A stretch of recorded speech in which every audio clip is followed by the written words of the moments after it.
ಇದೇನು ಕಾಂಗ್ರೆಸ್ ಕಥೆ ಆದರೆ ರಾಜ್ಯ ಬಿಜೆಪಿಯದ್ದು ಕಥೆ ಈಗ ಸದ್ಯ ಅಧ್ಯಕ್ಷ ಚುನಾವಣೆವರೆಗೆ ಬಂದು ನಿಂತಿದೆ. ರಾಜ್ಯದ ಬಿಜೆಪಿ ಅಧ್ಯಕ್ಷರ ಚುನಾವಣೆ ಜುಲೈ 1ನೇ ತಾರೀಕು ನಡೆದು ಬಿಡುತ್ತಾ? ಯಾಕೆಂತಂದ್ರೆ ತೆಲಂಗಾಣ, ಉತ್ತರಾಖಂಡದ ಬಿಜೆಪಿ ಮತ್ತು ಆಂಧ್ರ ಪ್ರದೇಶದ ಬಿಜೆಪಿಯ ಅಧ್ಯಕ್ಷರ ಆಯ್ಕೆ ಜುಲೈ 1ನೇ ತಾರೀಕು ನಿಗದಿಯಾಗಿದೆ. ಹಾಗಾಗಿ ಅವತ್ತೇನೆ ರಾಜ್ಯ ಬಿಜೆಪಿ ಅಧ್ಯಕ್ಷರ ಆಯ್ಕೆಗೂ ಕೂಡ ಚುನಾವಣೆ ಆಗುವ ಸಾಧ್ಯತೆ ಇದೆ ಅಂತ ಹೇಳಲಾಗ್ತದೆ. ರಾಜ್ಯ ಬಿಜೆಪಿ ಅಧ್ಯಕ್ಷರ ಆಯ್ಕೆಯ ಕಸರತ್ತು ಬಹಳ ಗರಿಗೆದರ್ತಾ ಇದೆ. ವಿಜೇಂದ್ರ ಅವರೇ ಉಳಿತಾರಾ ಅಥವಾ ಬೇರೆಯವ್ರನ್ನಲ್ಲಿ ಇಂಟ್ರೊಡ್ಯೂಸ್ ಮಾಡ್ತಾರಾ? ವಿಜೇಂದ್ರನ್ ಕೆಳಗಿಳಿಸ್ಬೇಕು ಅಂತ ಹೇಳಿ ಅವರು ಆ ಪಟ್ಟ ಏರಿದ ದಿನದಿಂದಲೇ ಒಂದಿಷ್ಟು ಜನ ವಿರೋಧ ವ್ಯಕ್ತಪಡಿಸೋದಕ್ಕೆ ಆರಂಭ ಮಾಡಿದರು. ಇನ್ನು ಕೆಲವರೆಲ್ಲ ವಿಜೇಂದ್ರ ಇರಬೇಕು, ವಿಜೇಂದ್ರ ಅವರ ನಾಯಕತ್ವ, ಅವ್ರ ತಂದೆಯವರ ಮಾರ್ಗದರ್ಶನ ಪಕ್ಷಕ್ಕೆ ಬೇಕು, ಪಕ್ಷಕ್ಕೆ ಒಳ್ಳೆದಾಗತ್ತೆ ಅಂತ ಹೇಳಿದರು. ವಿಜೇಂದ್ರ ನಾಯಕತ್ವದ ನಂತರ ಬಿಜೆಪಿ ರಾಜ್ಯದಲ್ಲಿ ಹೀನಾಯವಾಗಿ ಸೋಲನ್ನು ಕೂಡ ಅನುಭವಿಸ್ತು. ಹಾಗಾಗಿ ಎಲ್ಲ ಅಂಶಗಳನ್ನು, ಕೆಲವು ಟೆಕ್ನಿಕಲ್ ಪಾಯಿಂಟ್ಗಳ ಜೊತೆಗೆ ವಿಜೇಂದ್ರ ವಿರೋಧಿಗಳು ಬೇಡ ವಿಜೇಂದ್ರ ಅವ್ರನ್ನ ಇಳಿಸಿ, ನಮ್ಮ ವಿರೋಧಕ್ಕಲ್ಲ, ನಮಗೆ ಇಷ್ಟ ಇಲ್ಲ ಅಂತಲ್ಲ, ಸಂಘಟನೆ ಅಂತೂ ಭಾಳ ವೀಕ್ ಆಗಿಬಿಟ್ಟಿದೆ, ಏನು ಪ್ರಯೋಜನ ಆಯ್ತು ಹೇಳಿ ರಾಜ್ಯ ಬಿಜೆಪಿಗೆ ವಿಜೇಂದ್ರ ಅವ್ರನ್ನ ಅಧ್ಯಕ್ಷ ಮಾಡಿದ ನಂತರ ಏನೂ ಪ್ರಯೋಜನ ಆಗಿಲ್ಲ ಅನ್ನೋ ರೀತಿಯ ಟೆಕ್ನಿಕಲ್ ಪಾಯಿಂಟ್ಗಳ ಜೊತೆ ಕೆಲವರು ವಾದ ಮಾಡಿದ್ರೆ, ಇನ್ನು ಕೆಲವರು ಯಡಿಯೂರಪ್ಪನವ್ರ ಮಗ ಅನ್ನೋ ಕಾರಣಕ್ಕೆ ಅವ್ರಿಗೆ ಕೊಟ್ಬಿಟ್ಟಿದ್ದೀರಿ, ಏನು ಕುಟುಂಬ ನಡೆಸ್ಕೊಂಡು ಹೋಗೋದ, ಕುಟುಂಬ ರಾಜಕಾರಣ ಇರಬಾರ್ದು, ಹಂಗೆ ಹಿಂಗೆ ಅಂತ ಹೇಳಿ ವಿಜೇಂದ್ರ ಅವರನ್ನು ವಿರೋಧಿಸೋರಿದ್ದಾರೆ.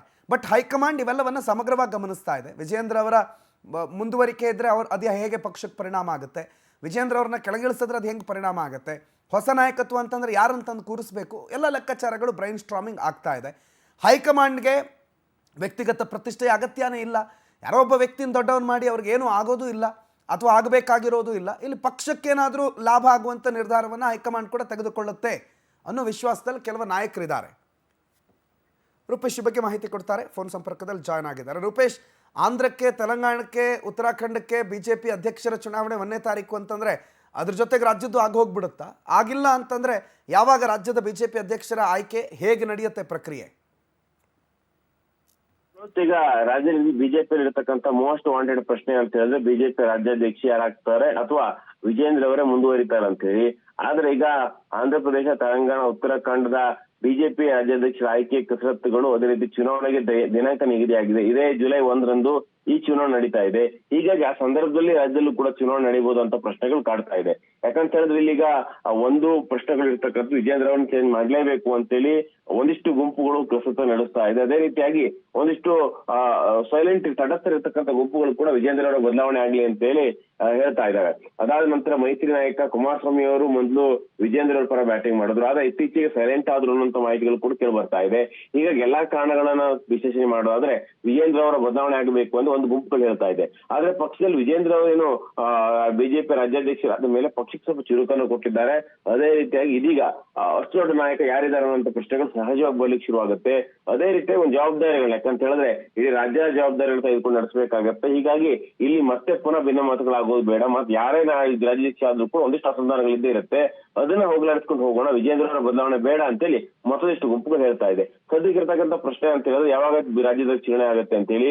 ಯಾಕಂತ ಹೇಳಿದ್ರೆ ಈಗ ನಾಡಿದ್ದು ಎಲ್ಲಾ ಒಂದಿಷ್ಟು ರಾಜ್ಯಗಳ ಚುನಾವಣೆ ಇದೆ, ಆ ಸಂದರ್ಭದಲ್ಲಿ ಮಾಡ್ಲಿಕ್ಕೆ ಒಂದಿಷ್ಟು ತಯಾರಿಗಳು ಬೇಕಾಗತ್ತೆ. ಯಾಕಂತ ಹೇಳಿದ್ರೆ ಈಗ ಒಂದಿಷ್ಟು ಜಿಲ್ಲಾಧ್ಯಕ್ಷರ ನೇಮಕಗಳಾಗಿದೆ, ಆದ್ರೆ ಒಂದು ವೋಟರ್ ಲಿಸ್ಟ್ ಅನ್ನ ಪ್ರಿಪೇರ್ ಮಾಡ್ಕೊಳ್ಬೇಕಾಗುತ್ತೆ, ವೀಕ್ಷಕರ ನೇಮಕ ಆಗಬೇಕಾಗುತ್ತೆ, ಎಲ್ಲವೂ ಕೂಡ ಆಗಬೇಕಾಗುತ್ತೆ. ಕರ್ನಾಟಕ ಮಟ್ಟಿಗೆ ಇದು ಯಾವುದೂ ಕೂಡ ಆಗಿಲ್ಲ. ಹೀಗಾಗಿ ಆ ರಾಜ್ಯಗಳನ್ನ ಮೋಟಿವೇಶನ್ ಆಗಿ ಇಟ್ಟುಕೊಂಡು ಈ ತಿಂಗಳ ಅಂತ್ಯಕ್ಕೆ, ಯಾಕಂದ್ರೆ ಈಗ ಜುಲೈ ತಿಂಗಳು ಇದೆ, ಮುಂದಿನ ತಿಂಗಳ ಅಂತ್ಯಕ್ಕೆ ಮುಗಿಸಬಹುದು ಅನ್ನೋ ಲೆಕ್ಕಾಚಾರಗಳಿದೆ. ಯಾಕಂತ ಹೇಳಿದ್ರೆ ರಾಜ್ಯದ ಚುನಾವಣೆ ಇಬ್ಬರು ಅಭ್ಯರ್ಥಿಗಳಿದ್ದಾಗ ಮಾತ್ರ ಆ ಚುನಾವಣೆ ನಡೀತದೆ. ಹೀಗಾಗಿ ವಿಜೇಂದ್ರ ಅವರೇ ಮತ್ತೆ ರಾಜ್ಯಾಧ್ಯಕ್ಷ ಆಗ್ಲಿ ಅಂತ ಹೈಕಮಾಂಡ್ ಸಂದೇಶ ಕೊಟ್ರೆ, ಅಥವಾ ಸೋಮಣ್ಣ ಬೇರೆ ಯಾರಾದ್ರೂ ಆಗ್ಲಿ ಅಂತೇಳಿ ಒಂದಿಷ್ಟು ಸಂದೇಶವನ್ನು ಕೊಟ್ರೆ, ಮತ್ತೆ ಯಾರು ಕೂಡ ಸ್ಪರ್ಧೆ ಮಾಡಿಲ್ಲ ಅಂದ್ರೆ ಚುನಾವಣೆ ಕೂಡ ಆಗೋದಿಲ್ಲ. ಅಂದ್ರೆ ಜುಲೈ ಅಂತ್ಯದೊಳಗೆ ಒಂದು ಅಂತಿಮ ಸ್ವರೂಪಕ್ಕೆ ಈ ರಾಜ್ಯಾಧ್ಯಕ್ಷ ಆಯ್ಕೆ ನಿರ್ಧಾರ ಬರಲಿದೆ. ಪ್ರಣುತ್. ಓಕೆ, ಥ್ಯಾಂಕ್ ಯು ರೂಪೇಶ್ ಮಾಹಿತಿಗೆ.